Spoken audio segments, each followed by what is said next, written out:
Guys, അതെ, ഏതൊരു തൃശ്ശൂക്കാരൻ്റെയും ഏതൊരു പൂരപ്രേമിയുടെയും ഒരാഗ്രഹമാണ് മേളത്തിൻ്റെ അടുത്ത് വന്നിട്ട് ഇങ്ങനെ കൈയും പിടിച്ച് ഒരു താളത്തിനൊപ്പം തുള്ളുക.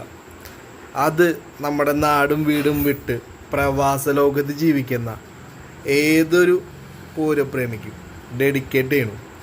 അപ്പോൾ നിങ്ങളിപ്പോൾ കാണാൻ പോകുന്നത് ആ വീഡിയോ.